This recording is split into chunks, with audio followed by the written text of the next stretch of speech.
केनेषितं पतति प्रेषितं मनः केन प्राणः प्रथमः प्रैतियुक्तः केनेषितां वाचमिमां वदन्ति चक्षुश्रोत्रं कौ देवो युनक्तिः ఒకటో మంత్రం అది. श्रोत्रस्य श्रोत्रं मनसो मनः यद्वाचोह वाचं सौ प्राणस्य प्राणः चक्षुषः चक्षुः अतिमुच्य धीराः प्रेत्यास्मान् लोकादमृता भवन्ति. न तत्र चक्षुर्गच्छति न वाङ्गच्छति नो मनो न विद्मो न विजानीमो यथा एतत्तु अनुशिष्यात् अन्यदेव तत्तु विदितात् अधः अविदितात् अधि इति शुश्रम पूर्वेषां येनः तत्तु व्याच चक्षिरे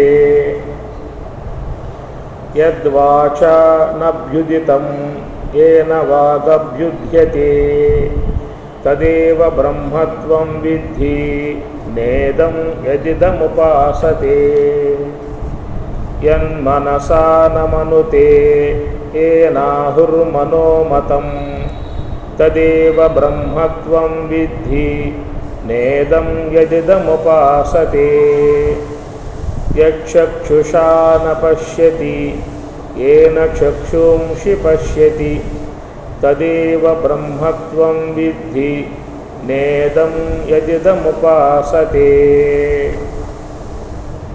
यच्छ्रोत्रेण न शृणोति येन श्रोत्रमिदं श्रुतं तदेव ब्रह्मत्वं विद्धि नेदं यदिदमुपासते यत्प्राणेन न प्राणिति येन प्राणं प्रणीयते तदेव ब्रह्मत्वं विद्धि नेदं यदिदमुपासते.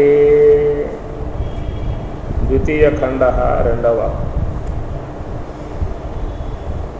ఇది దీంట్లో ఐదే ఉంటాయి ఎక్కువ ఉండవు. యది మన్యసే సువేదేతి దభ్రమేవాపి నూనం త్వం వేత్త బ్రహ్మణో రూపం యత్ అస్య త్వం యత్ అస్య దేవేషు అథను మీమాంస్యాం ఏవతే మన్యే విదితం నాహం మన్యే సువేదేతి నో న వేదేతి వేద చ యో న తద్వేద తద్వేద నో న వేదేతి వేద చ యస్య మతం తస్య మతం మతం యస్య న వేద సః అవిజ్ఞాతం విజానతాం విజ్ఞాతం అవిజానతాం ప్రతిబోధ విదితం మతం అమృతత్వం హి విందతే ఆత్మనా విందతే వీర్యం విద్యయా విందతే అమృతం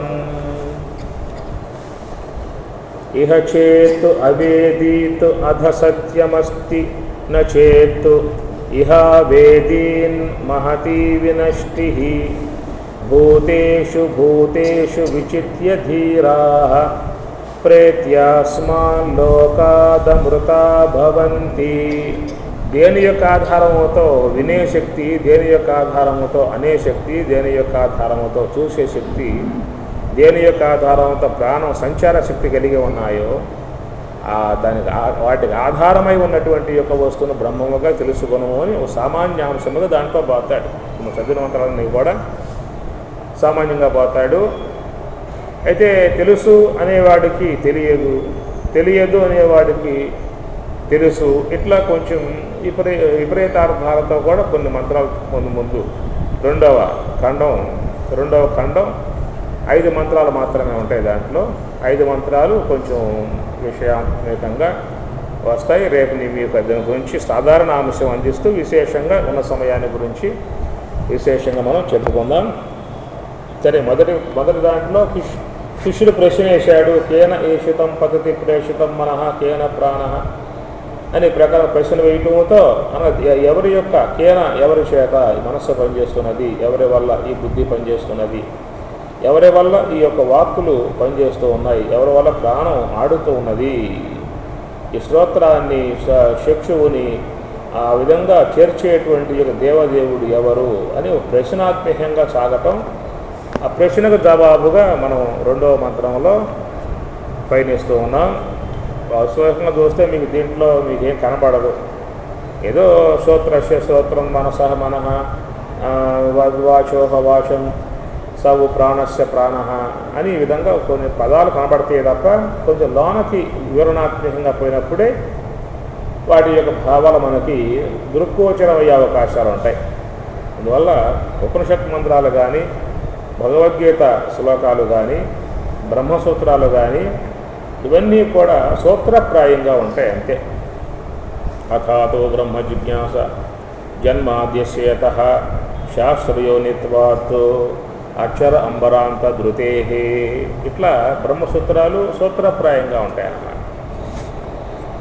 అది వ్యాఖ్యానకర్తలు తీసుకున్నప్పుడు విశేషమైనటువంటి యొక్క అర్థాలు దాంట్లో వస్తాయి అంతే. వింటే తప్ప మీకు దాంట్లో ఉన్నటువంటి యొక్క ఆ వైభవం మనస్సుకు వచ్చే అవకాశం మరి ఇంటేనే వస్తుంది, కానీ ఊరికే మంత్రాల్లో చదువుకున్నంత మాత్రంతో మీకు ఆ భావన మనస్సుకి వచ్చే అవకాశం అంటూ లేదు.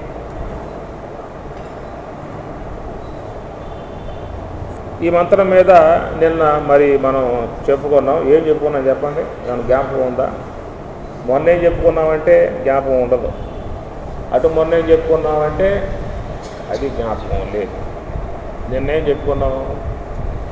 అయితే విన్నటువంటి సమాచారం లోపల ఉంటుంది, మనసులో ప్రింట్ అవుతుంది, మనసులో ప్రింట్ అవుతుంది, కానీ తిరిగి చెప్పలేము.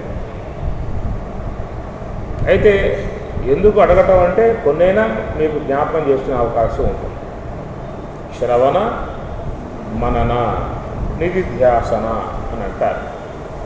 కనుక శ్రవణం చేసినటువంటి యొక్క విషయాన్ని తిరిగి మరలా మననం చేసుకోవాలి. ఏం చెప్పారు నిన్న అని చెప్పి అన్నప్పుడు ఈ మంత్రం మీద ఇలాంటి యొక్క విషయాలని చెప్పుకొచ్చారు అనేటువంటి ఒక సింహావలోకనంగా మనస్సు లోపల అవి దర్శించుకున్నట్లయితే పలుమార్లు ఆ విన్న విషయాలు కూడా జ్ఞాపకం ఉండే అవకాశం ఉంటుంది. కాబట్టి శ్రవణము మననము ఇది రెండు కూడా విన్నటువంటి యొక్క విషయానికి సంబంధించి ఉండేటువంటి అన్నమాట. నిధిధ్యాసన అంటే అది సాధనకు సంబంధించిన విషయం, సాధనకు సంబంధించిన విషయం. కనుక విన్న విషయం మన మనస్సులో బాగా దృఢంగా నాటుకోవాలని చెప్పనంటే బాగా వినాలి, మననం చేయాలి, బాగా వినాలి. వినటం కూడా ఏ మరపాటుతో ఉండకూడదు, ఎక్కడెక్కడికో మనస్సును పంపించి విన్న ఉపయోగం లేదు. చెప్పేటువంటి యొక్క శబ్దమునందే, శబ్దార్థమునందే మనస్సు అనేది లగ్నం కావాలి. అప్పుడే మనకు ఆ మనస్సు అనేటువంటి యొక్క వస్తువు ఆ శబ్దము యొక్క అర్థాన్ని ధరిస్తుందన్నమాట. ఆ విన్న తర్వాత తిరిగి మళ్ళీ ఇద్దరు ముగ్గురు కూర్చొని ఇప్పుడు స్వామి చెప్పారు కదా, ఏం చెప్పారు స్వామి గారు ఈ మంత్రం మీద అని చెప్పని ముగ్గురు కూర్చున్నప్పుడు ఏమవుతుందంటే ఒకళ్ళకి జ్ఞాపకం రాకపోయినా మరొకరికైనా జ్ఞాపకం ఉంటాయి. కాబట్టి ఈ ముగ్గురు చెప్పుకునేటువంటి యొక్క విషయాలలో అన్ని విషయాలు వచ్చేస్తాయి. కొన్ని ఏమో చెప్పగా, కొన్ని ఏమి చెప్పగా, ఇవి చెప్పారు కదా అని ఇట్లా మననం చేసుకోవటం వల్ల మనస్సులో ఆ భావన దృఢపడుతుంది అని చెప్పని అంటాడు. శ్రోత్రియం బ్రహ్మనిష్ట అంటారు. బ్రహ్మ విద్య అనేది వినటం కూడా ఒక సాధనయే, ఒక ధ్యానమే అంటారు. ధ్యానం, బ్రహ్మ విద్య శ్రవణం చేయటం అనేది ధ్యానం కిందే వస్తుందని చెప్పాను పతంజలి మహర్షి అంటే ఈ మాటలు. శ్రవణ సమాధి అంటాడు మాట ఆయన వాడుతూ.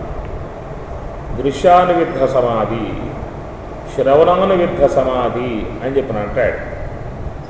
ఎందుకంటే ఈ బ్రహ్మ విద్య సంబంధ పదాలు వింటూ ఉన్నప్పుడు మన మనస్సులో ఏ దృశ్యాలు ఉండే అవకాశమే లేదు. అదే మళ్ళీ కావ్యాలు అధ్యయనం చేస్తూ ఉంటే దృశ్యాలు వస్తాయి. రామాయణం ఉన్నది వింటూ ఉంటే దృశ్యాలు వస్తాయి, భారతం ఉన్నది వింటూ ఉంటే దృశ్యాలు వస్తాయి. అనగా దృశ్య సహితమై ఆ శబ్దాలు ఉంటాయన్నమాట. ఈ పదాలకి దృశ్యాలు లేవు, దృశ్యరహితమై ఉంటుంది. ఎట్లా ఉంటాయి పదాలు అంటే అర్ధసహితమై ఉంటాయి, దృశ్యరహితమై అర్ధసహితమై ఉంటాయన్నమాట. ఏమిటి అర్థం? బ్రహ్మం.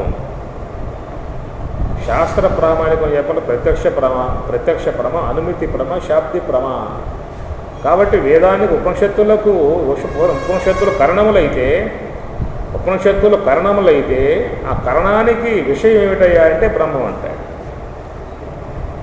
ఉపనిషత్తులు బ్రహ్మమునే ప్రతిపాదిస్తూ ఉంటాయి, ప్రతి పదం బ్రహ్మమునే సూచిస్తూ ఉంటాయి. కాబట్టి ఉపనిషత్తులు కరణము అన్నారు, దానికి విషయం ఏమిటి? బ్రహ్మము అంటారు. అర్థమైన కరణం అంటే ఏమిటో ఏమర్థమైంది చెప్పండి? కరణము అంటే ఏమర్థమైంది? దాన్ని ప్రమాణము అంటారు. కరణము అన్న ప్రమాణం అన్న ఒకే పదం, ఒకే అర్థం. నేత్రేంద్రియం ఉన్నది, దాన్ని కరణము అంటారు. శ్రోత్రేంద్రియ కరణము అంటారు, లేక ప్రమాణము అంటారు. శ్రోత్రేంద్రియ ప్రమాణమైతే దానికి ప్రమ శబ్దం,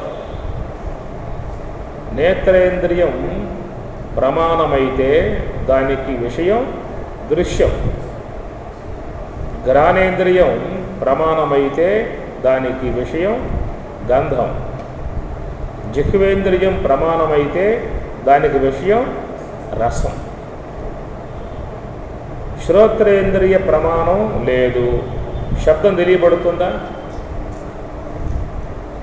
నేత్రేంద్రియ ప్రమాణం లేదు, దృశ్యం గోచరిస్తుందా?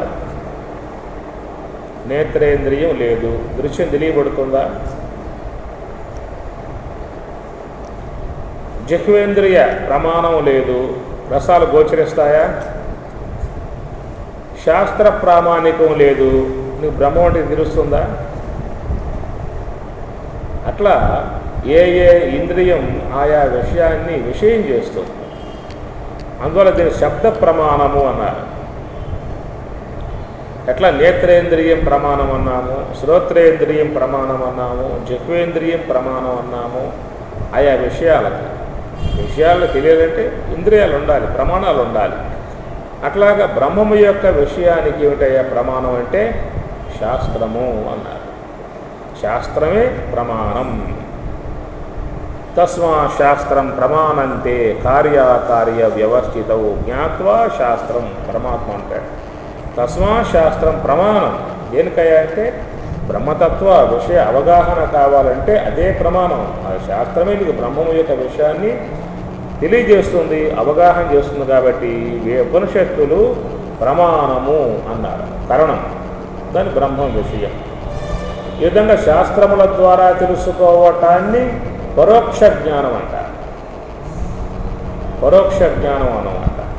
బ్రహ్మం ఉన్నది అంటారు. కాబట్టి ఆ ఉన్నటువంటి బ్రహ్మం ఇంతకుముందు తెలియదు మనకి, దాని గురించి ఏమి.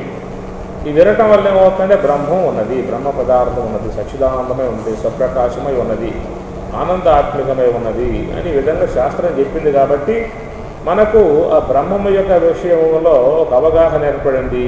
సచ్చిదానందము, స్వప్రకాశము, ఆనందాత్మికము అన్నటువంటి ఒక అవగాహన ఏర్పడింది అన్నమాట. శాస్త్రం అనుభూతినివ్వదు, శాస్త్రం అనుభూతినివ్వదు. ఒక కొత్తగా కాపురం పెట్టాడు, వాడే వంట చేసుకోవాలి, ఇక పెళ్లి కాలేదు, బ్యాచులర్ బ్రహ్మచారి, జాబ్ చేసుకుంటూ ఉన్నాడు, ఇల్లు అద్దెకి తీసుకున్నాడు. వంటలలో పుస్తకం పట్టుకొచ్చి ఎట్లా వంట చేయాలో దాంట్లో రాసి ఉన్నదన్నమాట. ఎట్లాగా కూరగాయలు తేవాలి, కట్ చేయాలి, తర్వాత విధంగా బాణం పెట్టాలి, దాంట్లో నూనె వేయాలి, తాలింపు వేయాలి, ముక్కలు వేయాలి, తిరగొట్టాలి, కారం వేయాలి, ఉప్పు వేయాలి, దాంట్లో ఉంటాయి రాసి పుస్తకాల్లో ఉంటాయి. మొత్తం తిరగేయాలి, మొత్తం ఉడికిన తర్వాత దించి దీని కింద పెట్టి ఆ తర్వాత దాన్ని భోజనం చేయాలి అని రాసి ఉంది దాంట్లో పుస్తకంలో. ఆ విధంగానే పుస్తకం ప్రకారంగా పట్టుకుని టౌన్కు పోయాడు, తెచ్చాడు, కూరగాయలు కడిగాడు, కోసాడు, ముక్కలు కోసాడు, బండిలో పడేసాడు, ఉప్పు కారం వేసాడు, కాస్త నీళ్ళు పోసి ఉప్పు కారం వేసాడు, తిప్పాడు ఉడకటంలా. ఎందులో ఉడకడం వల్ల కింద నిప్పు పెట్టాలి కదా, దాంట్లో చెప్పాలి నిప్పు పెట్టాలని చెప్పేసి. నిప్పు పెట్టాలని దాని రాసి లేదు కాబట్టి ఏమవుతుంది? అందుచేత పరోక్ష జ్ఞానం ఆ మేరకే ఉంటుందన్నమాట. అపరోక్ష జ్ఞానం అనేది ఏంటంటే బ్రహ్మమును సాక్షాత్కరింపజేస్తుంది. శాస్త్రం అవగాహనను పొందింపజేస్తుంది, సాధన అనుభూతిని పొందింపజేస్తుంది. కాబట్టి ఆ సాధన అనేటువంటిది అవసరం. ముందు శాస్త్రం బాగా అధ్యయనం చేయాల్సి ఉంటుంది. కాబట్టి అందువల్ల ఇక్కడ ఉపనిషత్తులు కరణము బ్రహ్మమునకు కరణము, బ్రహ్మమును ప్రతిపాదింపజేసేవి కాబట్టి కరణములు అని చెప్పాను. మిగతావన్నీ కూడా ఏవి కావే ఉపనిషత్తులు తప్ప. మిగతా గ్రంథాలు పురాణములు కానీ, భారతం కానీ, భాగవతం కానీ ఇవన్నీ కూడా ఆయా చరిత్రలు, ఆయా దేవతా సంబంధమూర్తుల చరిత్రలు అవి వాళ్ళను విషయం చేస్తాయి. ఏ పురాణం ఆయా దేవతలనే విషయం చేస్తాయి. విష్ణు పురాణం విష్ణువుని విషయం చేస్తుంది, శివపురాణం శివుణ్ణి విషయం చేస్తుంది, దేవి భాగవతం అమ్మవారిని విషయం చేస్తుంది, అంటే తెలియజేయటం. విషయం చేయటం అంటే తెలియజేయటం. భారతం కౌరవ పాండవుల్ని విషయం చేస్తుంది, రామాయణం రామచంద్రుడిని అయోధ్య పట్టణాన్ని విషయం చేస్తుంది. ఉపనిషత్తులు బ్రహ్మమును విషయం చేస్తాయి, నిన్ను తెలియజేస్తాయి, నీ స్వరూపాన్ని తెలియజేస్తాయి, బ్రహ్మము తెలియజేస్తాయి. కాబట్టి నిన్ను నువ్వు తెలుసుకోవడం ప్రధాన అంశము. మనిషి జన్మ పుట్టినందుకు ఏం తెలుసుకోవాలయ్యా అని చెప్పినంటే లోకములో ఎన్నో ఉన్నాయి. లోకములో ఉన్నటువంటివన్నిటినీ కూడా తెలుసుకుంటూ పోతే నువ్వు 10 జన్మలు ఎత్తినా, 1000 జన్మలు ఎత్తినా, 1,00,000 జన్మలు ఎత్తినా సాలేది కాదు. తెలుసుకుంటూనే ఉంటావు. ఎన్ని జన్మలు ఎత్తాలా, ఎంతకాలంగా చూడలా వినలా తినలా ఎన్ని జన్మలకు తింటున్నారు, ఎన్ని జన్మలుగా వింటూ ఉన్నారు. కాబట్టి ఎన్ని తెలుసుకున్నా, నేత్రం ద్వారా తెలుసుకున్నా, శ్రోత్రం ద్వారా తెలుసుకున్నా, జిహ్వ ద్వారా తెలుసుకున్నా అవి తీరవు. విశ్వంలో ఉన్నటువంటి ఏమి కూడా తీరేటువంటివి కావన్నమాట. అందుచేత ఏంటంటే తెలుసుకోవాల్సింది ఏమిటాయంటే నువ్వు నీ స్వరూపం తెలుసుకోవాలి. కానీ విశ్వంలో ఉన్నటువంటి తెలుసుకుంటానని చెప్పనంటే ఇంకెన్నో ఉన్నాయి. నాంతో స్థిమమ దివ్యానాం విభూతీనాం పరంతప అన్నాడు. నాంతః మమ దివ్యానాం విభూతీనాం, విశ్వంలో ఉన్నటువంటి నా యొక్క విభూతులకు అంతం లేదు. నాంతః మమ దివ్యానాం విభూతీనాం, అనంతముగా ఉన్నాయరా అని పరమాత్మ గీతలో అంటాడు. అర్జునుడు అడిగాడు, అయ్యా నీ విభూతులు ఏమిటి, నీ ఐశ్వర్యాలు ఏమిటి, నీ కాంతులు ఏమిటి, నీ మహిమ ఏమిటి, నాకు మొత్తం చెప్పండి అని చెప్పి అడుగుతాడు. మొత్తం చెప్పే అవకాశం లేదురా. ఆ మొత్తం చెప్పుకుంటూ కూర్చుంటే ఇది భగవద్గీత కాదు, విభూతి గీత అయిపోతుంది. భగవద్గీత కాదు, ఏమవుతుంది? విభూతి గీత అయిపోతుంది అన్నమాట. అందువల్ల అడిగావు కాబట్టి కొన్ని చెబుతాను అన్నాడు. తీరా అన్ని అయితే కొన్ని చెప్పిన తర్వాత లాస్ట్లో అంటాడు, కిం జ్ఞాతేన తవ అర్జున, నీవు కిం జ్ఞాతేన, నువ్వు తెలుసుకోవటం వల్ల నీకు వచ్చే లాభం ఏమిటి అన్నాడు. ఆ విభూతులు, మహిమలు, ఐశ్వర్యములు ఇవన్నీ కూడా విశ్వమంతా వ్యాపకమై ఉన్నాయి. ఇవన్నీ కూడా తెలుసుకున్నావు, నీకు వచ్చే లాభం ఏంటి? కిం జ్ఞాతేన తవ అర్జున, 10వ చివరిలో వస్తుంది ఈ మాట. జ్ఞాతేన, తెలుసుకోవటం చేత, కిం, ఏం నీ ప్రయోజనం? నువ్వు తెలుసుకోవాల్సింది ఇవి కాదు, నిన్ను తెలుసుకుంటే నీకు బ్రహ్మం అంటే ఏమిటో తెలియబడుతుంది, మోక్షాన్ని పొందుతావు, జన్మరాహిత్యం ఏర్పడుతుంది, బ్రహ్మానంద రూపుడవై భాషిస్తావు. కాబట్టి ఇవన్నీ తెలుసుకోవటం నీ యొక్క విధానం కాదురా, నిన్ను తెలుసుకోవటమే ప్రధాన కర్తవ్యం అని చెప్పనే భావన పరమాత్మ బోధిస్తాడు. అలాగా నీ స్వరూపాన్ని, భగవత్ స్వరూపాన్ని, నీ స్వరూపాన్ని తెలియజేసేటువంటివి ఉపనిషత్తులు. కాబట్టి వాటిని ప్రధానంగా మనం జీవితంలో అధ్యయనం చేయాల్సి ఉంటుంది. సరే, శ్రోత్రం మనసో మనః, ఈ పొడకు దీన్ని ముగిస్తారు. ఈ మంత్రానికి ముందు పోవటం కూడా ధర్మం కాదు. శ్రోత్రం మనసః మనః, యద్వాచోహ వాచం కౌ ప్రాణస్య ప్రాణః, చక్షుషః చక్షుః అతిముచ్య ధీరాః,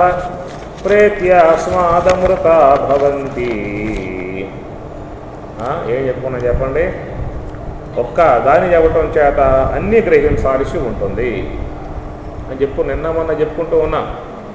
శ్రోత్రస్య అంటం వల్ల శ్రోత్రము, త్వక్కు, చక్షువు, జిహ్వ, గ్రహణం తెలుసుకోవాల్సి ఉంటుంది.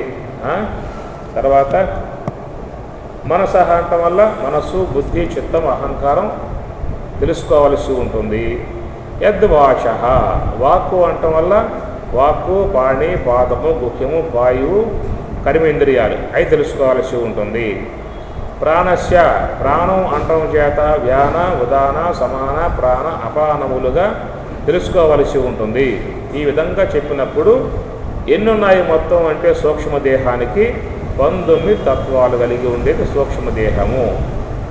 కాబట్టి ఆ సూక్ష్మదేహము అనబడేటువంటి యొక్క సమస్త ఇంద్రియములు కూడా ఎత్తో దేని యొక్క శ్రోత్రస్య శ్రోత్రం అనగా మనస్సుకు మనస్సుగా, బుద్ధికి బుద్ధిగా, తెలివికి తెలివిగా, అహంకారానికి అహంకారముగా, శ్రోత్రానికి శ్రోత్రముగా, త్వక్కుకు త్వక్కుగా, చక్షువుకు చక్షువుగా, జిహ్వకు జిహ్వగా, ఘ్రాణేంద్రియానికి ఘ్రాణేంద్రియముగా, వాగేంద్రియానికి వాగేంద్రియముగా, పాణేంద్రియములకు పాణేంద్రియముగా, పాదేంద్రియములకు పాదేంద్రియముగా, గుహేంద్రియము గుహేంద్రియముగా అన్నింటికీ అన్నై ఉన్నది.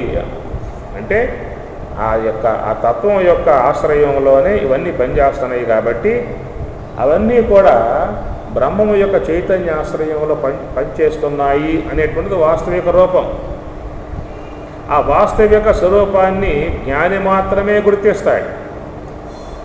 జ్ఞాని క్షేత్ర విభాగయోగ, క్షేత్రజ్ఞ, ఈ క్షేత్రమును క్షేత్రజ్ఞుణ్ణి వేరు చేసి క్షేత్రజ్ఞ స్వరూప తత్వానుభవాన్ని పొందాడు. కాబట్టి అటివాడు మాత్రమే ఆయా తనకంటే అన్యముగా అనగా తాను ఏ యొక్క చైతన్యమగు బ్రహ్మమై ఉన్నాడో ఆ బ్రహ్మము యొక్క ఉనికిలో తను నిలిచి ఉన్నాడు. ఇక్కడ సాధనా పటిమ చేత, సోహంభావ ధ్యానము చేత, అంతర్ముఖ ప్రయాణం చేత త్రిదేహములు త్రివిధ అవస్థలకు అతీతుడై ఆ యోగ సమాధిని పొంది ఉన్నాడు. కాబట్టి తనలో తాను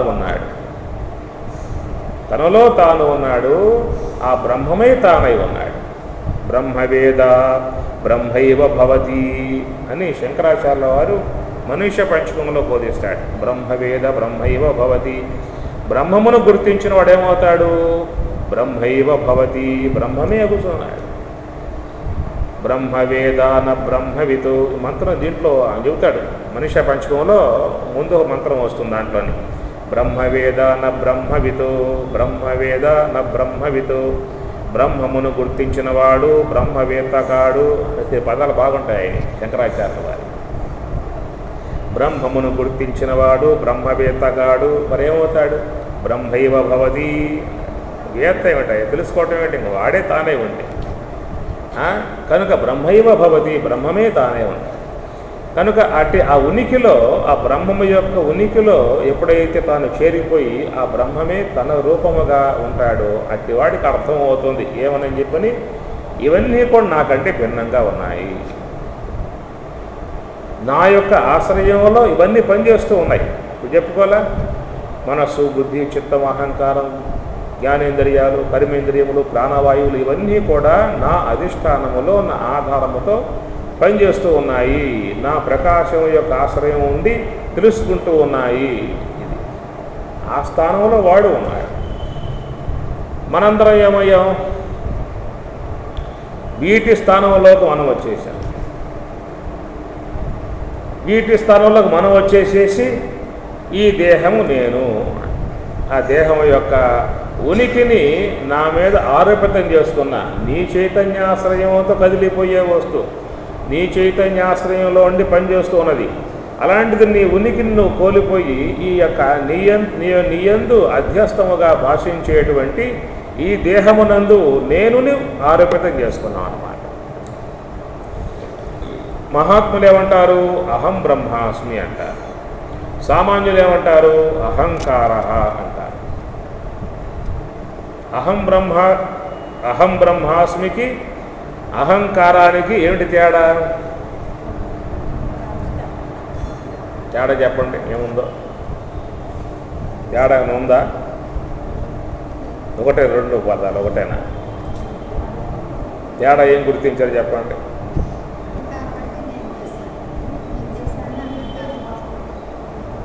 దేహభావం ఉంటుంది వీడికి, అది బ్రహ్మభావం ఉంటుంది. అది మాట్లాడుతూ ఉంటే కొన్ని మాటలు బయటకు వస్తూ ఉంటాయి, ఏముందల కానీ చెప్పాలి, అడిగినప్పుడు చెబుతూ ఉంటే అలవాటు అవుతుందన్నమాట. కాబట్టి అహం బ్రహ్మాస్మి అన్న పదములో కానీ, అహంకార అన్న పదములో కానీ రెండు చోట్ల అహం అనే పదం ఉంటుంది.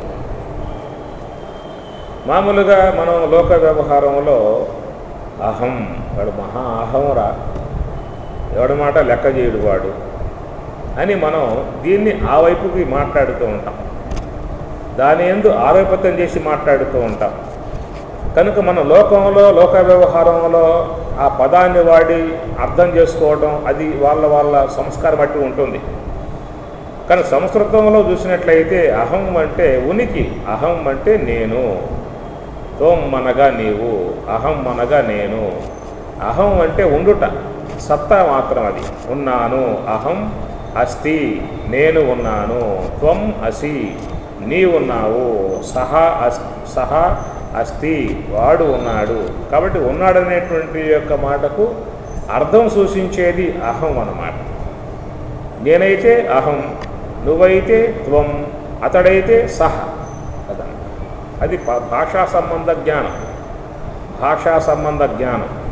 అంతేగాని అహం అన్నప్పుడు వాడు మహా అహంరా అనే భావం ఇక్కడ అర్థం కాదు. అది లోక వ్యవహారంలో అర్థం చేసుకోవచ్చేమో కానీ ఇక్కడ అర్థం కాదు. అహం అంటే ఉన్నాను. ప్రతి ఒక్కడు పడే ఉంటాడు, ఉన్నాను అంటాడు. ఉన్నాను, ఉన్నాను, ఉన్నావా, ఉన్నాను, ఉన్నావా, ఉన్నాను. ఒక సత్రం ఉన్నది, 100 రూములు ఉన్నాయి. పూర్వకాలంలో యాత్రికులు నడుచుకుంటూ పోయారు యాత్రలకి. సాయంత్రం అయింది, 100 మంది ఆ సత్రంలోకి వచ్చి ఉన్నారు. సాయంత్రం అయింది, 100 రూముల్లో ఉన్నారు. నైటు 10 గంటలప్పుడు గురకా వచ్చి తలుపు తట్టాడు. ఎవరు రూములో ఉన్నారా అన్నాడు. ఉన్నాను అన్నాడు. ఆ రూమ్ తలుపు తట్టాడు. ఉన్నావా? ఉన్నాను. ఇంకో తలుపు, ఉన్నావా? ఉన్నాను. ఇంకో తలుపు, ఉన్నావా? ఉన్నాను. 100 తలుపుల నుంచి ఒకే మాట వచ్చింది, ఉన్నావా? ఉన్నాను, ఉన్నాను, ఉన్నాను. మనం ఒకవేళ అడిగితే ఎవరైనా నువ్వు ఉన్నావంటాయా అని చెప్పనంటే ఏమోనండి, ఇంటికి ఫోన్ చేయాలండి అంటారా? ఇంటికి ఫోన్ చేసి కనుక్కోవాలి, కనుక్కున్నాక చెబుతాను అంటారు ఎవరైనా? నీ వద్ద 1,00,000 రూపాయలు ఉన్నాయా అంటే చూడాలండి అనొచ్చు. మిగతా వాటి విషయాలు వస్తాయి. ఇక ల్యాండ్లు ఉన్నాయా, నీకు డబ్బు ఉన్నదా, మీ వాడు ఊళ్ళో ఉన్నాడా, మీ భార్య ఇంటికాడ, అమ్మగారు ఇంటికాడ ఉన్నారా అన్నప్పుడు కనుక్కోవాలండి ఫోన్ చేసి అనే మాటలు వస్తాయే కానీ నీకంటే అన్యముగా ఉన్నాయి కాబట్టి ఏమోనండి కనుక్కోవాలి అంట. నువ్వున్నావా అంటే సందేహం లేదు, ఉన్నాను అంతే. అందుచేత 100 రూముల నుంచి కూడా ఉన్నావా అంటే ఉన్నాను, అది ఏకం. దీన్ని సామాన్యాంశము అని చెప్పినంట. ఈ సామాన్యాంశం అస్తిత్వపు లక్షణం. అది ఈ సామాన్యాంశం ప్రతి ఒక్క వ్యక్తి యందు భాషిస్తుంది అన్నమాట. దాని మరుపే లేదు, దాన్ని మరుగుపెట్టే అవకాశాలు దానికి లేవు. ఆ అస్తిత్వపు లక్షణాన్ని అజ్ఞానం మరుగు చేయలేదు. జాగ్రత్త అవస్థలో ఉన్నావా? ఉన్నాను. స్వప్నావస్థలో ఉన్నావా? ఉన్నాను. సుషిప్త అవస్థలో ఉన్నావా? ఉన్నాను. ఎందుకంటే ఆ అస్తిత్వపు లక్షణాన్ని అజ్ఞానం మరుగు చేయలేదు అన్నమాట. కాబట్టి సామాన్యాంశం ప్రతి ఒక్క వ్యక్తి యందు గోచరిస్తుంది అన్నమాట. మళ్ళా తలుపు తట్టాడు. ఏమయ్యా ఉన్నా అని చెప్పి అన్నావు కదా, ఏ ఊరు, ఏ నామం, ఏ గోత్రం, ఏ పేరు, ఏ వర్ణం, బ్రాహ్మణుడవా, క్షత్రియుడవా, వైశ్యుడవా, శూద్రుడవా, బ్రహ్మచారివా, గృహస్థుడవా, వానప్రస్థుడు అని చెప్పండి. ఏమొస్తే పద్దాలు అక్కడి నుంచి నానాత్వాలు 100 మంది నుంచి 100 రకాలైనటువంటి కులములు, గోత్రములు, నామములు, పేర్లు, ఎరుపు, నలుపు, ఊరు పేర్లు మొత్తం వచ్చేస్తాయి ఎన్ని కూడా. అంతకుముందేమో ఒకే పదం వచ్చింది, ఉన్నాను. ఇప్పుడు ఇవన్నీ ఎందుకు వచ్చినాయి? ఇప్పుడు ఉన్నాను అనేటువంటి యొక్క ఆ ఉనికి వాడికి నేను బ్రహ్మమునై ఉన్నాను అన్నటువంటి యొక్క సత్తాత్వంతో వాడు ఉన్నా అని చెప్పి అనలేదు. కానీ నేను దేహము అనేటువంటి యొక్క ఆ సత్తాత్వమును దేహమునందు ఆరోపితం చేసుకున్నాడు. కాబట్టి ఈ దేహం నుంచి మళ్ళీ ఇవన్నీ వచ్చినాయి అన్నమాట. దీని దేహాధ్యాస అని చెప్పనంట.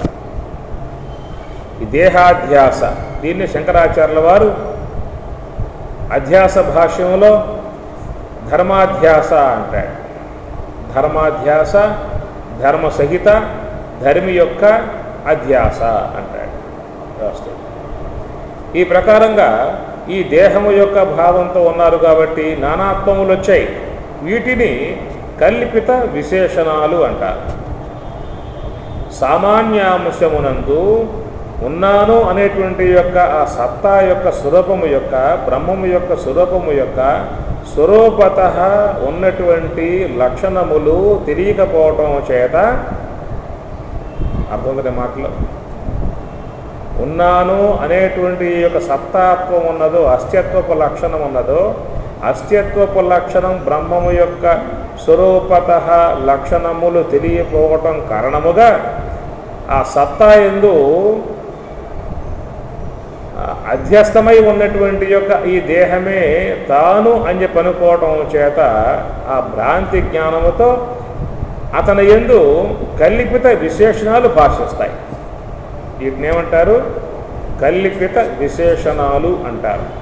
కల్పిత విశేషణాలు ఎప్పుడు పోతాయి? యథార్థం గుర్తించావనుకో అప్పుడు మొత్తం పోతాయి. తత్వజ్ఞాన అవగాహన పొందిన పూట అంటాడా? ఇవన్నీ మాట్లాడు. అజ్ఞానంలో ఉన్నప్పుడే భాషిస్తాయే కానీ జ్ఞానం పొందాక ఇవన్నీ కూడా అక్కడ ఉండవు. నాహం దేహో నేంద్రియాన్యంతరంగం నాహంకార ప్రాణవర్గో ఇవన్నీ కూడా మొత్తం వానికి తొలగిపోతాయి. ఆత్మజ్ఞాన దీపం పొందనంత వరకే ఇవన్నీ భాషిస్తూ ఉంటాయి. వీటిని కల్పిత విశేషణములు అని చెప్పని అంటారు అన్నమాట. ఇవెందువల్ల భాషించాయ్యా అని చెప్పనంటే తన యొక్క అస్తిత్వపు లక్షణం యొక్క బ్రహ్మము యొక్క స్వరూపత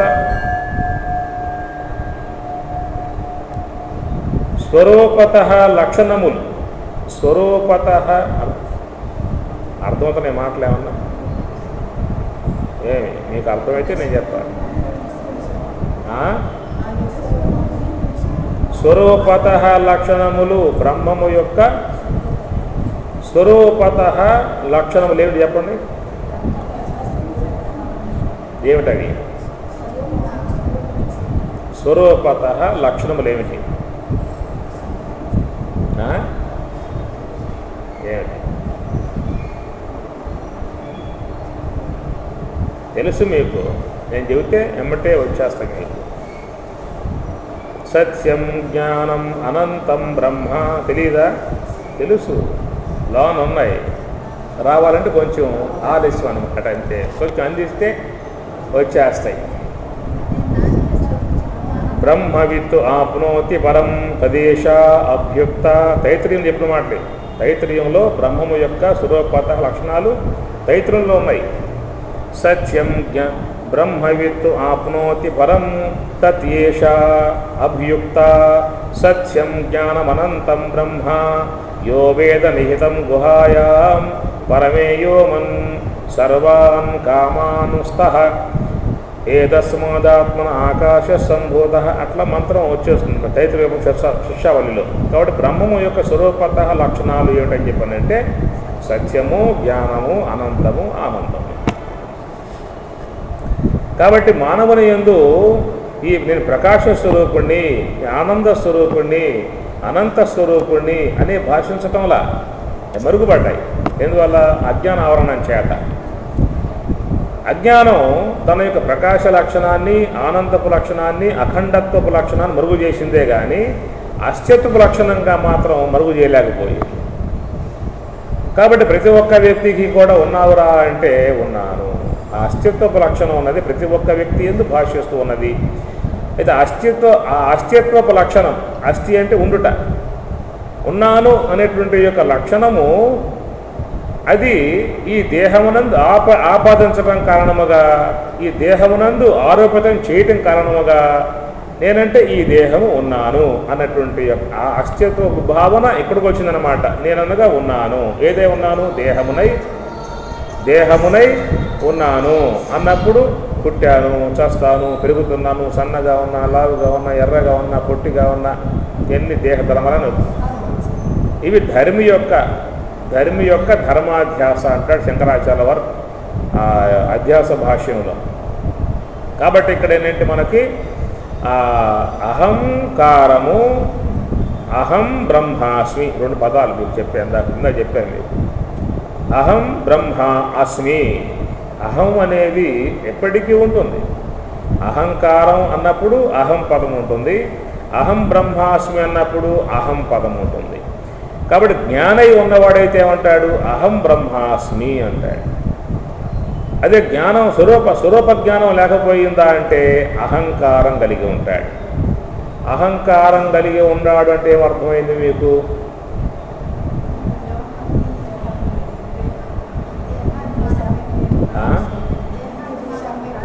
దేహాభిమానము ఇవన్నీ కలిగి ఉన్నాడు.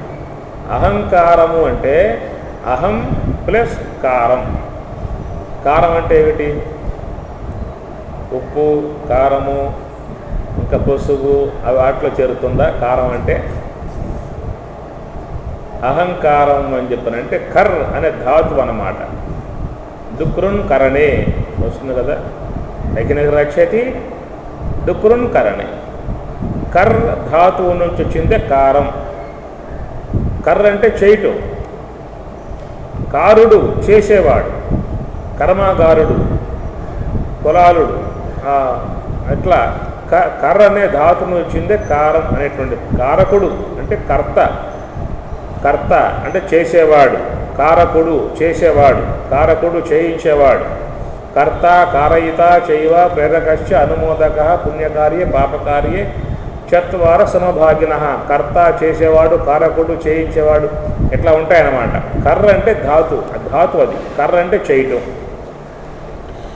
ఈ చేసేటువంటి యొక్క విధానం ఇంద్రియాలయందు ఉన్నది. ఈ క్రియా విధానం అంతా కూడా ఇంద్రియాలయందు ఉన్నది, బ్రహ్మమునందు లేదు. క్రియా వ్యవహారం అంతా దేహమునందు ఇంద్రియాలయందే ఉన్నది కానీ బ్రహ్మమునందు లేదు అన్నాడు. ఎందువల్ల ఇంద్రియాలయందు ఉన్నది, ఎందువల్ల బ్రహ్మములో లేదు?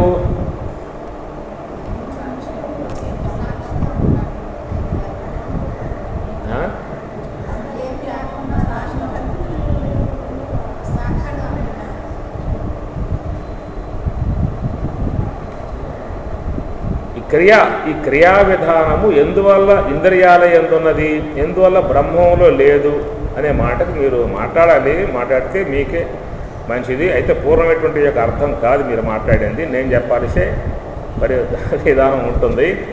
కాబట్టి ఈ క్రియా విధానం ఇంద్రియాలయందు మాత్రమే ఉన్నది, ఎందువల్ల బ్రహ్మమునందు లేదు అని చెప్పి అన్నప్పుడు ఇంద్రియములు గుణాత్మికములై ఉన్నాయి. ఇంద్రియములు గుణాత్మికములై ఉన్నాయి కాబట్టి క్రియావంతం కలిగి ఉన్నాయి. ఈ క్రియా విధానమంతా కూడా గుణములను బట్టి వస్తుంది. కర్మేంద్రియములు ఎందుకన్నాం? ఇంద్రియములు అంటే ఇవి ఇంద్రియాలు. జ్ఞాన ఇంద్రియములు అన్నాం, కర్మ ఇంద్రియాలు, రెండు పదాలు వాడాం. వాటికి ఇంద్రియాలే అన్నాము, వీటికి ఇంద్రియాలే అన్నాము. అయితే విశేషంగా ఏం చేర్చాము? జ్ఞాన ఇంద్రియాలు, కర్మ ఇంద్రియాలు. ఎందుకన్నాము అంటే సాత్వికం కలిగి ఉన్నది కాబట్టి జ్ఞాన ఇంద్రియాలు అయ్యాయి.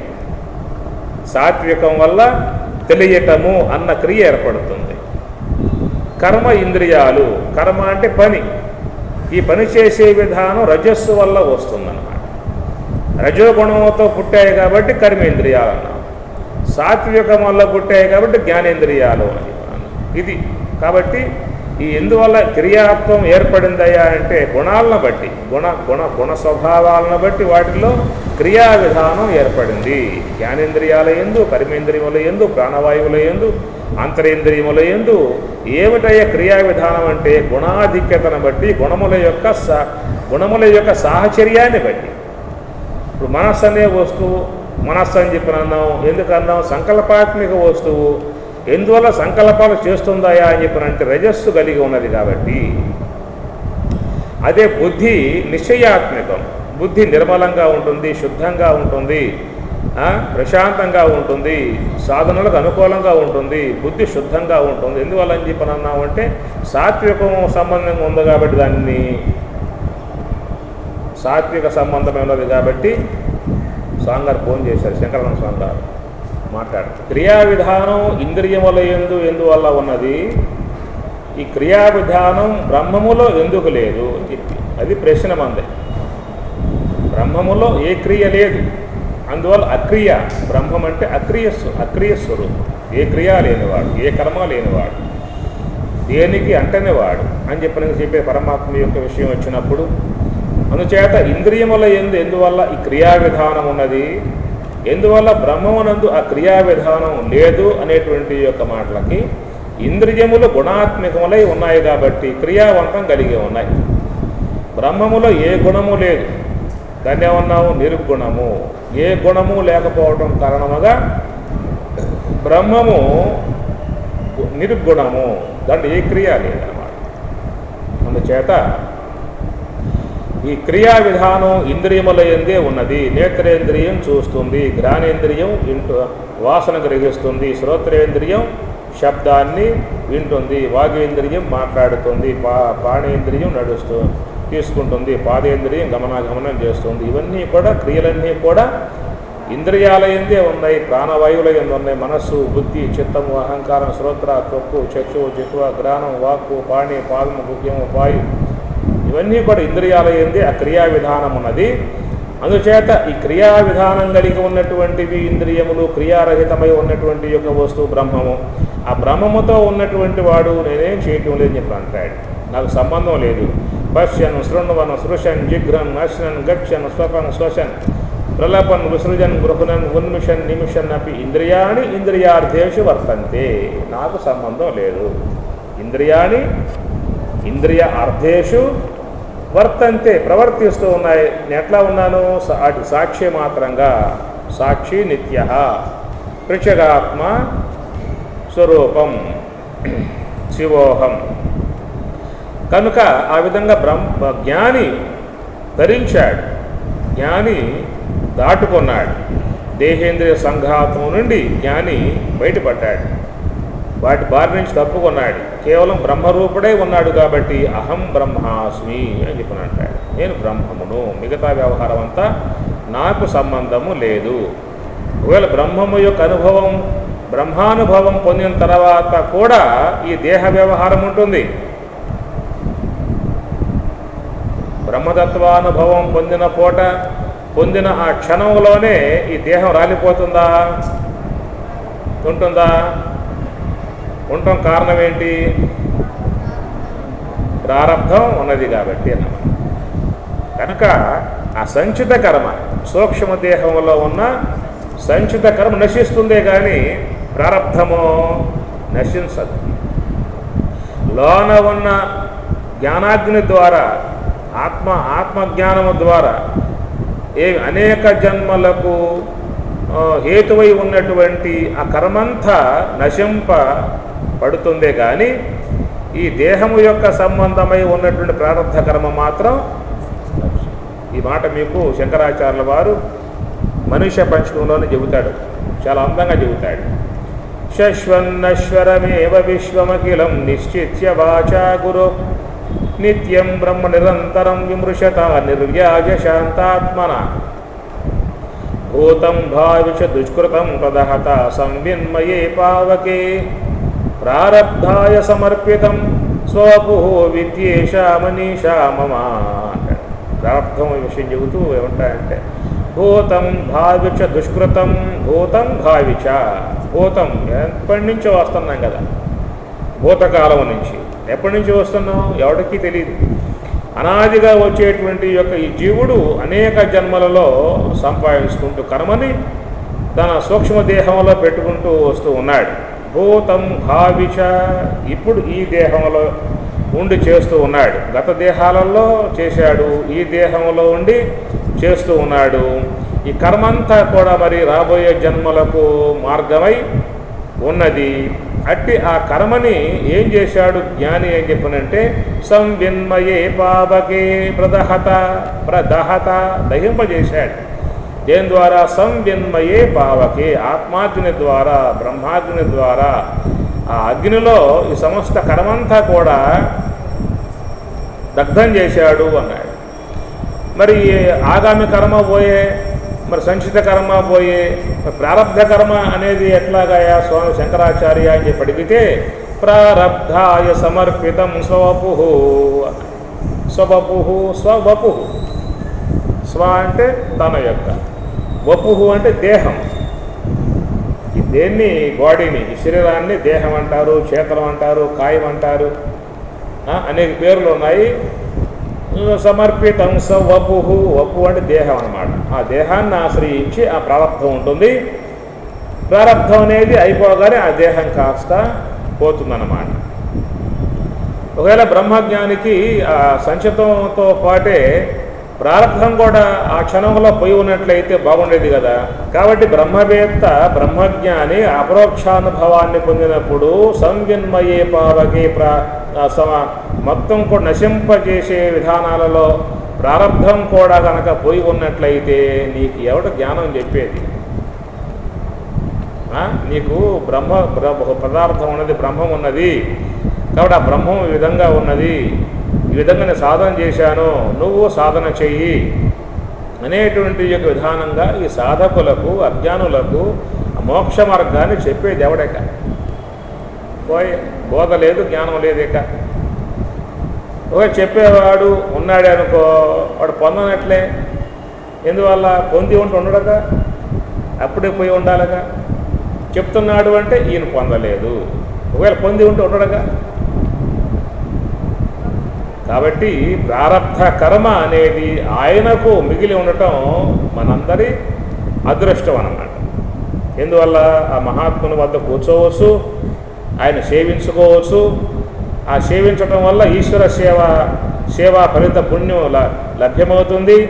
ఆ మహాత్ముడు అనుభవాన్ని మనం వినవచ్చు, ఆయన ద్వారా సాధనా సంబంధ విషయం తెలుసుకోవచ్చు, మనం కూడా మార్గంలో పయనించవచ్చు, మనం కూడా తరించవచ్చు. ఇవన్నీ ఉన్నాయి దాంట్లో ప్రారబ్ధం ఉండటం వల్ల. అది కాస్త లేకపోతే దేవుని చెప్పేది, శాస్త్రాలు లేవు, ఉపనిషత్తులు లేవు, ఏమి లేవేక అదనమాట. అందుచేత ఆ ప్రారబ్ధ కర్మ అనేది ఆయనకు మిగిలి ఉండటం లోకంలో భక్తుల అదృష్టం, ముముక్షుల అదృష్టం. ఆ ప్రారబ్ధ కర్మ అంతరింపబడకుండా నిలిచి ఉన్నదే. అందరూ కూడా మరి ఆ మహాత్ముని కంటే ముందు ప్రారబ్ధానికే నమస్కారం చెయ్యాలి. అమ్మ నువ్వు ఉన్నావమ్మా, నువ్వు ఉండటం వల్ల ఆయన ఉన్నాడు, లేకపోతే ఎప్పుడైనా వెళ్ళిపోయి ఉండేవాడు బ్రహ్మంలోకి. ప్రారబ్ధాయ సమర్పితం స్వవపు ఇత్యేష మనీషా మమ. అందుచేత ఆ యొక్క బ్రహ్మము యొక్క అనుభవాన్ని పొంది ఉన్నటువంటి జ్ఞాని ఉన్నదే, తన యందు అధ్యస్థముగా భాషించేటువంటివన్నీ కూడా ఆయన కేవలం సాక్షి మాత్రంగా చూస్తూ ఉంటాడు. వాటి యొక్క క్రియలకు, వాటి యొక్క మోహాలకు లోను కాకుండా నముహ్యతి. మీ గీతల పరమాత్మ అంటాడు, ఏషా బ్రాహ్మీ స్థితి పార్థ నైనాం ప్రాప్తి విముహ్యతి. బ్రాహ్మీ సంబంధ అనుభవాన్ని పొందిన తర్వాత ఉన్నది తిరిగి మరల మోహాన్ని వాడు పొందడు.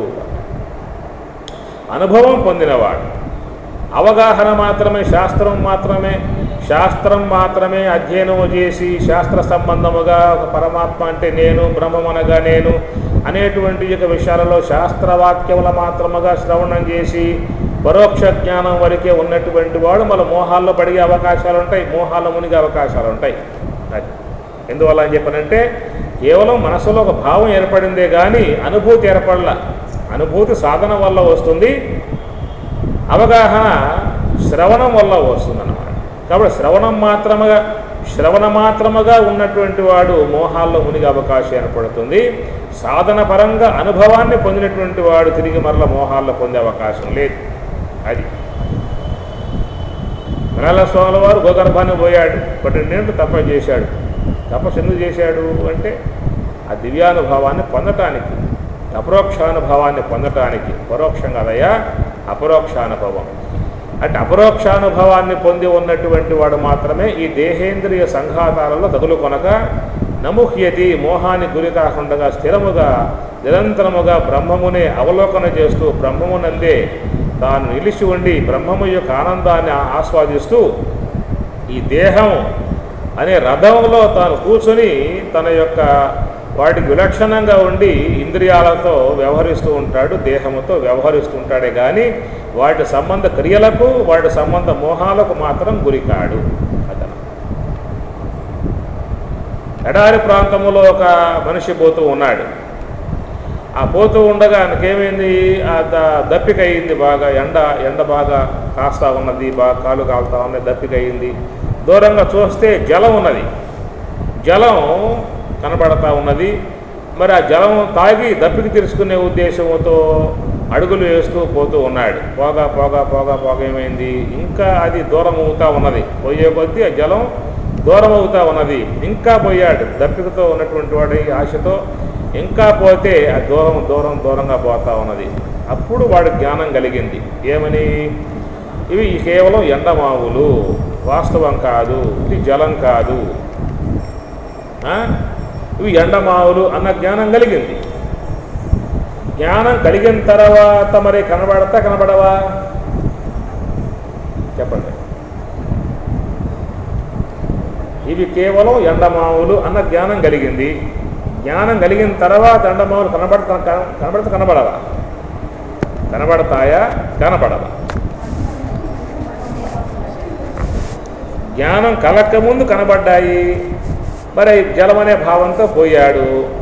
జ్ఞానం కలక్కముందు కనబడ్డాయి.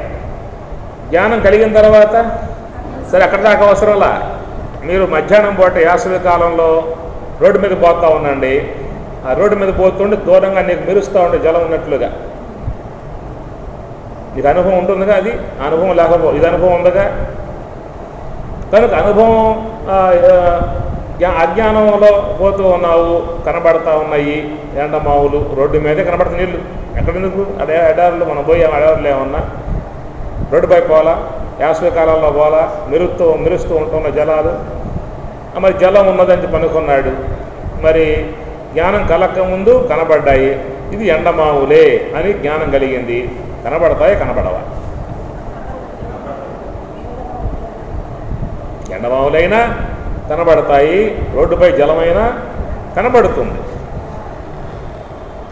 ఇవి జలం కాదురా, కేవలం ఎండమావులు అన్నటువంటి జ్ఞానం కలిగిన తర్వాత మోహానికి గురవుతాడా? మోహానికి గురికాడు. అదే ఎడారి ప్రాంతంలో మరొక లేడి, మృగం, దానికి దప్పిక, జలం కనబడతా ఉన్నది, అది పోతా ఉన్నది, జలం కూడా పోతా ఉన్నది, వీడు కూడా ఇది కూడా ఈ మృగం కూడా పోతా ఉన్నది.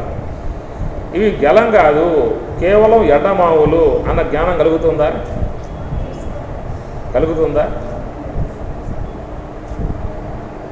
జ్ఞానం కలగదు, పోతానే ఉంటుంది. ఆ జలం కూడా పోతానే ఉంటుంది, ఇది కూడా పోతానే ఉంటుంది, జలం కూడా పోతానే ఉంటుంది. పోయి ఇదే పోతుంది, అవి మాత్రం పోవు. ఈ మృగమే పోయి అయిపోతుంది, అవి అది కనబడతానే ఉన్నాయి.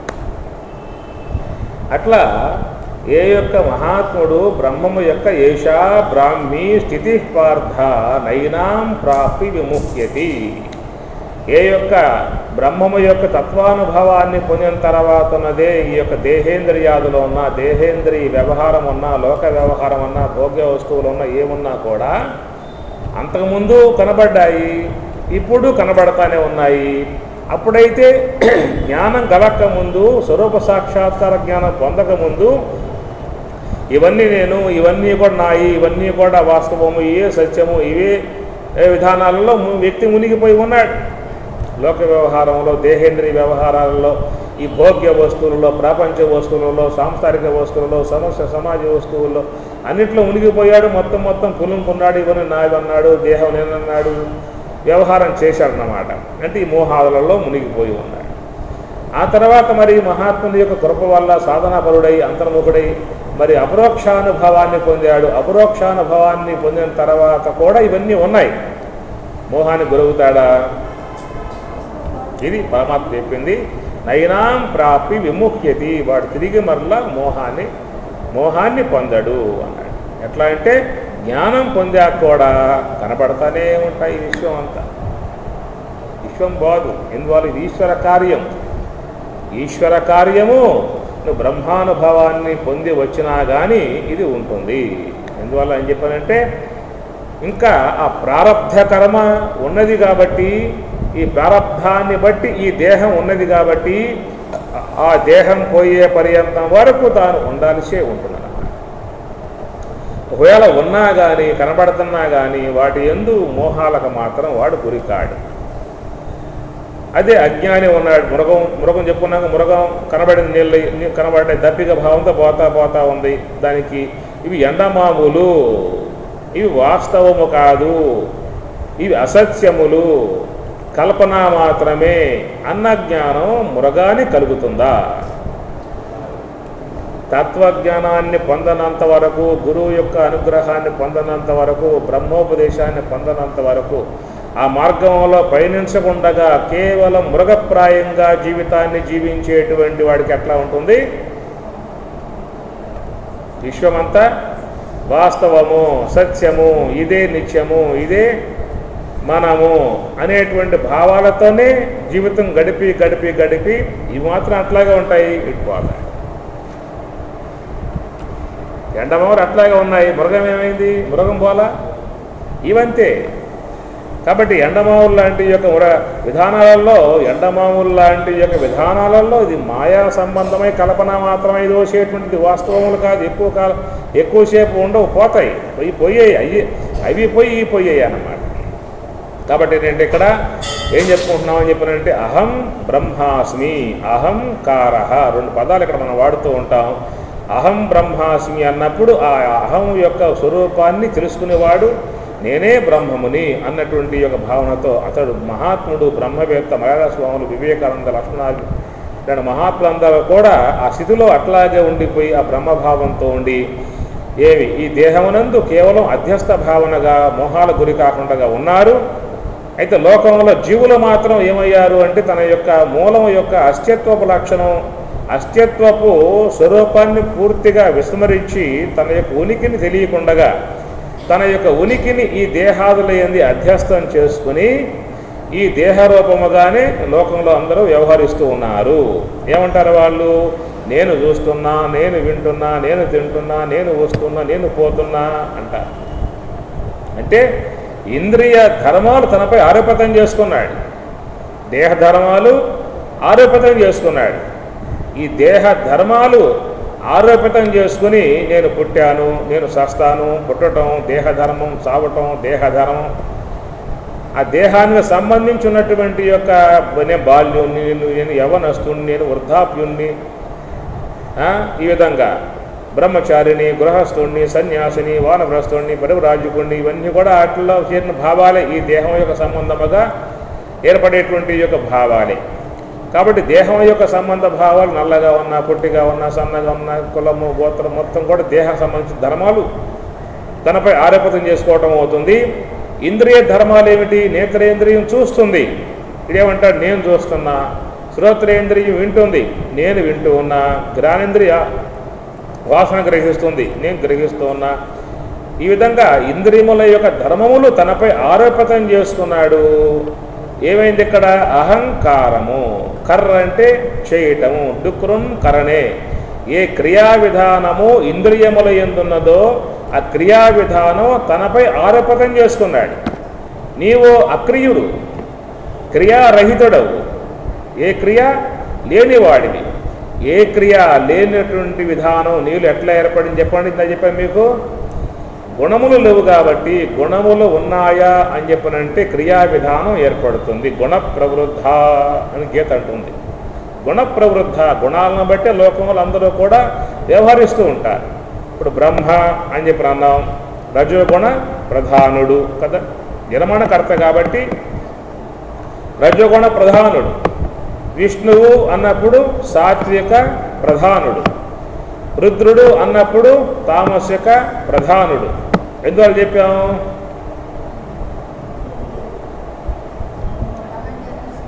ఈ సృష్టి నిర్మాణ కార్యక్రమం ఒకటి ఉన్నది కాబట్టి ఈ నిర్మాణ విధానాన్ని బట్టి సృష్టికర్త ఈ సృష్టి వ్యవహారం ఏం కావాలి? రజస్సు కావాలి.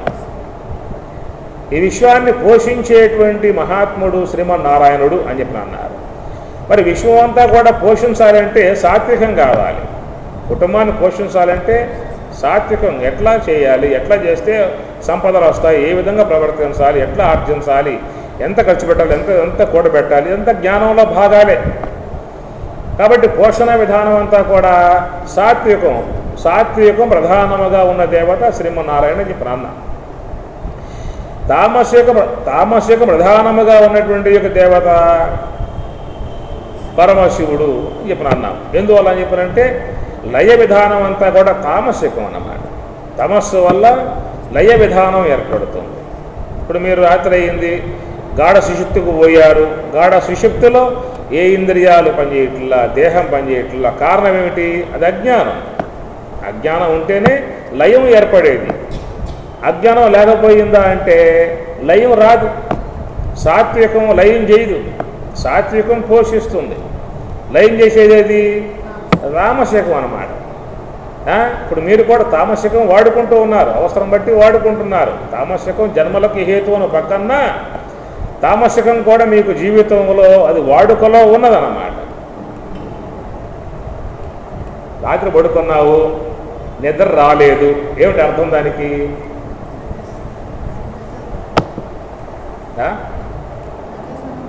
సాత్వికం అట్లాగా ఉన్నది. సాత్వికం ఉన్నదా అంటే ఇంద్రియాలు పనిచేస్తూ ఉంటే తెలుస్తూ ఉంటాయి. సాత్వికం అంటే తెలియటము, తమస్సు అంటే తెలియకపోవటము. ఈ తెలియకపోవటం అనే అంశమే నిద్ర. తెలుస్తూ ఉండటం అన్నదే జాగ్రత్త. ఈ జాగ్రత్త అనేది పగటిపూట ఉండాలి. రాత్రి తెలియకపోవటం అనేది రావాలి.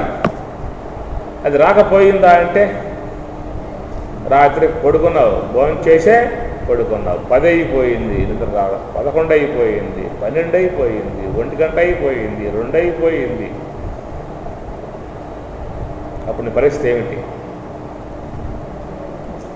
అందరూ వంక చూసావు, అందరూ గురకబెట్టి బ్రహ్మాండంగా నిద్రపోతూ ఉన్నారు. నీకైతే 1 గంట దాడిపోయింది, 2 అయిపోయింది. అది దేవత రాల.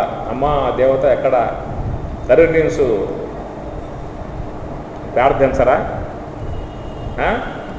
కొంతమంది అయితే ఆ పక్కగా దొర్లి ఈ పక్కగా దొర్లి తలకాయ పట్టికేసి బాదుకొని గోడకేసి బాదుకొని ఎక్కడ దేవత 2 అయిపోయింది, 3 అయిపోయింది, నా పరిస్థితి ముందే పొద్దున్న ఎట్లా, నా పరిస్థితి ఏమిటి? ఇక ఎలా ఉంటుంది?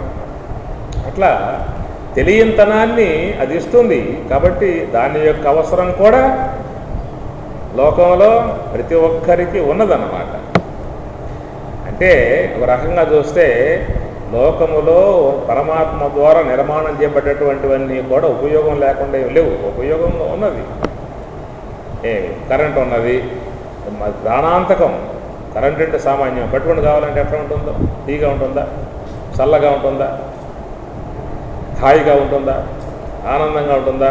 పట్టుకుంటే కరెంటుని ఏం చేస్తుంది? కొద్దిపు పారేస్తుంది. నువ్వు పట్టుకోవడం నీ వంతు,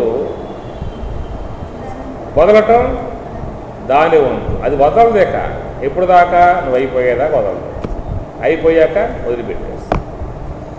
అందువల్ల ప్రాణం, కరెంట్ అనేది ప్రాణాంతకము, మహాప్రమాదము అని తెలిసింది కదా. దూరంగా పారేసావా? ఇంట్లో పెట్టుకోవాలా? అది లేకపోతే పనులు అవుతాయా? వాషింగ్ మిషన్ లేదు, గ్రైండర్ లేదు, ఫ్రిడ్జ్ లేదు, ఫ్యాన్ లేదు, బల్బు లేదు, అన్నం లేదు, ఏమీ లేవు అది లేకపోతే. అందువల్ల ప్రమాదం అనే అంశాన్ని పక్కన పెట్టేసేసాం, ఉపయోగం అనే అంశాన్ని మనం వాడుకుంటూ ఉన్నాం. అట్లాగా సరే, పరమశివుడు తామసిక ప్రధానుడు అని అన్నప్పుడు చాలామందిలో ఒక భావం ఏర్పడుతుంది, పరమశివుడు తమస్సు గలవాడా అనేటువంటిది. తమస్సు అని చెప్పనంటే ఒక విధానాలలో తమస్సుకి అప్రాధాన్యత ఇవ్వడం జరుగుతుంది, కొన్ని విషయాలలో తమస్సుకి ప్రాధాన్యత ఇవ్వడం కూడా జరుగుతుంది. ఎందుకని చెప్పనంటే మోక్షం యొక్క విషయంలో అది అప్రధానంగా దాని స్థానం ఉంది అక్కడ. కానీ లోక వ్యవహారంలో మాత్రం అది ప్రధాన స్థానం దానికి ఉన్నది. అది లేకపోతే నీ పరిస్థితి గందరగోళం అవుతుంది. ఒక పక్షంలో చెడు ఉండొచ్చు, ఇంకో పక్షంలో ఉపయోగం ఉన్నది. చెప్పే కరెంట్ ఉంది కదా, ఒక పక్షంలో ప్రమాదమే, ఇంకో పక్షంలో ఉపయోగం. కత్తి ఉన్నది, దొంగ వద్ద ఉన్నది, వాడేం చేస్తూ ఉంటాడు? పొడుచుకుంటూ పోతూ ఉంటాడు. డాక్టర్ వద్ద ఉన్నది, ఆయన పొడుస్తాడు. డాక్టర్ పొడుస్తాడు, దొంగ పొడుస్తాడు. ఎట్లాంటి పొడవటం? అది పొడవటం ఒకటే, దాని విధానంలో మార్పు ఉందన్నమాట. ఆయన పొడిసి కాపాడతాడు, వీడు పొడిసి చంపేస్తాడు. అది డాక్టర్ పొడిసి చచ్చిపోయే వాళ్ళని కాపాడతాడు, దొంగ పొడిసి బతికున్న వాళ్ళని చంపేస్తాడు. అదే కత్తి. కనుక తామసిక ప్రధానుడు పరమశివుడు అని చెప్పినప్పుడు మరొక మాట చెప్పి ముందుకు వెళ్తా. టైం అయిపోయింది లేక ఈ పూటకి. మరొక మాట చెప్పి వెళ్తాను. రజోగుణ ప్రధానుడు బ్రహ్మ, సాత్విక ప్రధానుడు విష్ణువు అని చెప్పినన్నా, తామసిక ప్రధానుడు రుద్రుడు అని చెప్పినన్నా. ఈ మాటలు వాడినప్పుడు మనకేమవుతుందంటే ఆ త్రిమూర్తుల యందు ఒక తక్కువ భావన కలిగే అవకాశాలు ఉంటాయన్నమాట. అయితే ఏమిటంటే సాత్విక ప్రధానుడుగా విష్ణువు ఉన్న, తామసిక ప్రధానుడుగా పరమశివుడు ఉన్న, రాజసిక ప్రధానుడుగా బ్రహ్మ ఉన్న, వాళ్ళు ఆ గుణాలని వాడుకుంటున్నారే కానీ వాడు లోబడి లేరు. వాళ్ళు గుణాలకు లోబడి లేరు. గుణాలని వాళ్ళు వాడుకుంటూ ఉన్నారన్నమాట. వ్యవహారం కోసంగా వాడుకుంటూ ఉన్నారు. మరి ఎట్లా ఉన్నారయ్యా అంటే పరబ్రహ్మమూర్తులై ఉన్నారు, పరబ్రహ్మ స్వరూపులై ఉన్నారు. కాబట్టి పరమశివుడు రజస్సు తమస్సును వాడి లయ వ్యవహారం చేస్తూ ఉన్నాడు. శ్రీ మహావిష్ణువు సాత్వికాన్ని వాడి పోషణ వ్యవహారం చేస్తూ ఉన్నాడు. బ్రహ్మదేవుడు రజస్సును వాడి లోక నిర్మాణ కార్యక్రమాన్ని చేస్తూ ఉన్నాడు. వాడు లోబడి చేస్తూ ఉన్నారా, పరుసుకుని చేస్తూ ఉన్నారా అన్నప్పుడు పరుసుకుని, లోబడి కాదు. జీవులైతే, లోకంలో జీవులైతే ఆ గుణాలకు లోబడి చేస్తూ ఉన్నారు. గుణాలను వశం చేసుకుని వాళ్ళు చేస్తూ ఉన్నారు, గుణాలకు వశమై వీళ్ళు చేస్తూ ఉన్నారు. కనుక రజోగుణం బ్రహ్మయందు ప్రధానముగా ఉంటుంది. సాత్వికము తామసికము గౌణమై ఉంటాయి. అంటే బ్రహ్మలు రజస్సు చెప్పినప్పుడు సాత్వికం లేదా తామసికం లేదా అనకూడదు. 3 గుణాలు ఉంటాయి. అయితే రాజసికం ప్రధానంగా ఉంటుంది, సాత్వికం తామసికం గౌణంగా ఉంటాయి. అట్లా శ్రీ మహావిష్ణువు యందు సాత్వికం ప్రధానంగా ఉంటుంది, రజస్సు తమస్సు గౌణంగా ఉంటాయి. పరమశివుని యందు తామసికం ప్రధానంగా ఉంటుంది, ఈ సాత్వికము రజోగుణము గౌణంగా ఉంటాయి అన్నమాట. ఉన్నప్పుడే ఆ క్రియ జరిగే అవకాశం ఉంటుందన్నమాట. కాబట్టి ఈ 3 గుణములు అనేటువంటి యొక్క సంబంధం మరి ఆ దేవతలకి కూడా ఉంటే ఉండొచ్చేమో కానీ బ్రహ్మమునకు ఏ గుణముతో సంబంధం ఉన్నది?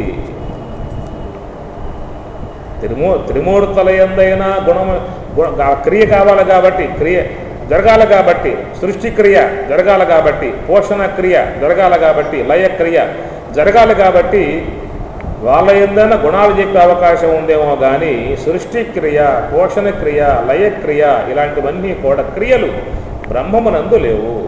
కారణం ఏమిటి? బ్రహ్మం గుణరహితము, దాంట్లో ఏ గుణములు లేవు. అందుచేత ఈ గుణములు అనేటువంటివన్నీ కూడా ఇంద్రియముల యందు మాత్రమే ఆపాదింపబడ్డాయి. కాబట్టి ఇంద్రియముల యందు ఆపాదింపబడ్డటువంటి యొక్క ఆ గుణ సంబంధ క్రియలతో ఉన్నటువంటి ఇంద్రియాలను తన యందు ఆరోపితం చేసుకున్నాడు. నేను చూస్తున్నా, నేను వింటున్నా, నేను తింటున్నా, నేను వస్తున్నా, నేను పోతున్నా అనేటువంటి యొక్క క్రియా సంబంధ వ్యవహారం అంతా తన యందు ఆరోపితం చేసుకున్నాడు అజ్ఞాని. జ్ఞాని ఎట్లా ఉంటాడు? వాటికి సాక్షి మాత్రుడుగా, నాకు సంబంధం లేదనే భావనగా వాడు సాక్షి మాత్రుడుగా ఆయన చూస్తూ ఉన్నాడు. అందువల్ల మీకు భగవద్గీతలో చర్మ శ్లోకం అని చెప్పిన శ్లోకం వస్తుంది. అది భక్తిపరంగా చెప్పేటువంటి యొక్క విధానం ఒకటి ఉన్నది. జ్ఞానపరంగా కనుక చెప్పినట్లయితే అర్థం ఇది వస్తుందన్నమాట.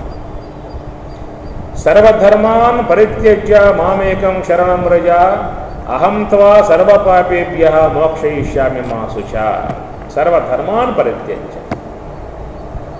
ఇక్కడ సర్వధర్మాన్ పరిత్యజ్య అనేటువంటి యొక్క మాట లోక వ్యవహారంలో కనుక తీసుకున్నట్లయితే అర్థం అంతగా పొసిగే వ్యవహారం ఉండదు. సర్వధర్మాన్ పరిత్యజ్య అన్నటువంటి దానికి లోక వ్యవహారంగా పోయినట్లయితే పొసిగే వ్యవహారం కాదు. మాం ఏకం శరణం వ్రజ, మాం అనగా నన్ను, నేననగా బ్రహ్మము, ఏకం బ్రహ్మ, ఏ బ్రహ్మమైతే ఉన్నదో అట్టి ఆ బ్రహ్మముకు నన్ను శరణ వేడవయ్యా. ఓ జీవుడా అనేటువంటి యొక్క మాటగా, ఏ జీవుడైతే ఈ దేహేంద్రియముల యందు తగులుకొని ఈ దేహేంద్రియ ధర్మాలు తనపై ఆరోపితం చేసుకుని ఏమయ్యాడు, నేను చూస్తున్నాను, ద్రష్ట నేను చెబుతున్నాను, వక్త నేను వింటున్నాను, శ్రోత నేను వస్తూ ఉన్నాను, ఆగంత నేను పోతూ ఉన్నాను, గంత నేను తీసుకుంటున్నాను, నీత ఆనీత ఇస్తున్నాను, నీత ఇవన్నీ కూడా దేహేంద్రియ భావాలన్నీ కూడా తనపై ఆరోపితం చేసుకుని ఈ దేహేంద్రియముల వైపుగా పోయేటువంటి యొక్క ఆ జీవుని ఉద్దేశించి చెప్పేటువంటి యొక్క మాట ఏమని, సర్వధర్మాన్ పరిత్యజ్య మాం ఏకం శరణం వ్రజ. బహిర్ముఖంగా ఇంద్రియముల వైపుకి పోయేటువంటివి నీవు, ఇంద్రియ ధర్మాలను నీ మీద ఆరోపితం చేసుకునేటువంటి యొక్క నీవు అవి పక్కన పడేరా, నువ్వు నా వైపు తిరుగు వచ్చినట్లయితే సమస్త పాపాల నుంచి నేను విముక్తుని చేస్తాను, నీకు మోక్షాన్ని ఇస్తాను. ఏనాడైతే జీవుడు ఈ దేహేంద్రియ సంఘాతంలో దేహ సంఘాతంలో తగులుకొని అవి నావి, నేను చేస్తూ ఉన్నా, నేను దేహం అనే భావాలకు పోయినంతకాలం వాడు దుఃఖాల పాలు కావాల్సిందే. ఏనాడైతే వాటి యొక్క సంబంధమును జడబడి సాధన ద్వారా, యోగాభ్యాసము ద్వారా, అంతర్ముఖ వృత్తి ద్వారా, సోహంభావ ధ్యానము ద్వారా, హంస మార్గము ద్వారా అంతర్ముఖుడై ఈ దేహేంద్రియ సంఘాతం జడబడి ఆ స్వరూప సాక్షాత్కార జ్ఞానం పొందుతాడో ఆనాడే మామేకం శరణం వ్రజ అహం త్వా సర్వపాపేభ్యః మోక్షయిష్యామి. ఆనాడు ఈ జీవునికి సమస్త దోషాలు, సమస్త పాపాలన్నీ కూడా ఆ బ్రహ్మము యొక్క అనుభవాన్ని పొందటం కారణముగా తొలగిపోయి వాడికి మోక్షయిష్యామి, మోక్షం లభ్యమవుతుంది అనేటువంటి మాట. 12 శ్రోత్రస్య శ్రోత్రం మనసః మనః యద్వాచోః వాచం సవు ప్రాణస్య ప్రాణః చక్షుషః చక్షుః అతిముచ్య ధీరాః. ఇది అతిముచ్య ధీరాః ప్రేత్యాస్మాన్ లోకాదమృతా భవంతి. ఇప్పుడు చెప్పుకున్నటువంటివన్నీ కూడా ఆ ఉన్నటువంటివన్నీ కూడా బ్రహ్మం యొక్క ఆశ్రయంలో పనిచేస్తున్నాయ్యా. ఆ పనిచేసేటువంటి విధానాలలో ఇవి నా యొక్క ఆధారంతో పనిచేస్తూ ఉన్నాయి, నేను సాక్షిగా ఉన్నాను అనేటువంటి యొక్క భావన జ్ఞానికి ఉంటుంది.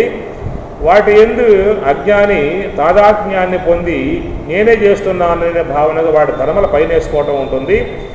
అతిముచ్య ధీరాహ, ధీరుడై ఉన్నటువంటి వాడు అతిముచ్య విడబడి, అతిముచ్య అంటే ఆ ధర్మాల నుంచి, ఆ దేహేంద్రియ సంఘాతం నుంచి అతిముచ్య. ముచ్య అంటే విడబడటం, ముచ్చులు మోక్షనే. మోక్షం అంటే ఏమిటి? విడుదల. మోక్షం అంటే విడుదల అన్నమాట. అది ఇప్పుడు అప్పు చేసావు, 1,00,000 రూపాయలు వడ్డీలు కడతా ఉన్నావు, అవస్థలు పడతా ఉన్నావు, ఏదో పూట అట్లా కూడదీసి అప్పు మొత్తం తీర్చేసావు. దాన్ని ఏమంటారు? రుణ విముక్తి. రుణ విముక్తి అన్నమాట. ఒక వ్యక్తి తప్పు చేశాడు, జైల్లో పడేశారు, జామీన్ మీద వదిలిపెట్టారు, అది జైలు విముక్తి, బంధ విముక్తి, జైలు విముక్తి, రుణ విముక్తి. ఇట్లా ముక్తి అనే పదాన్ని మనం వాడుతుంటాం లోకములో. అట్లాగే ఎంతకాలముగా ఈ యొక్క జీవుడు ఈ దేహేంద్రియ సంఘాతంలో మునిగిపోయి, వాడి క్రియలలో మునిగిపోయి, అజ్ఞానంలో మునిగిపోయి, వ్యామోహాలలో మునిగిపోయి ఉన్నటువంటి యొక్క ఈ జీవుడు ఆ దేహేంద్రియాల నుంచి విడబడ్డాడు. ఆ విడబడటం ఇక్కడ అతి ముఖ్య ధీరాహ, విడబడ్డాడు. ప్రేత్య అస్మాత్ లోకాత్, అస్మాత్ లోకాత్, అస్మాత్ ఇట్టి లోకాత్ లోకముల నుండి, ఈ దేహాదుల నుండి, ఇంద్రియాల నుంచి ప్రేత్య బయటపడి అమృతా భవంతి, అమృత ప్రాప్తిని వాడు పొందుతున్నాడు అని చెప్పని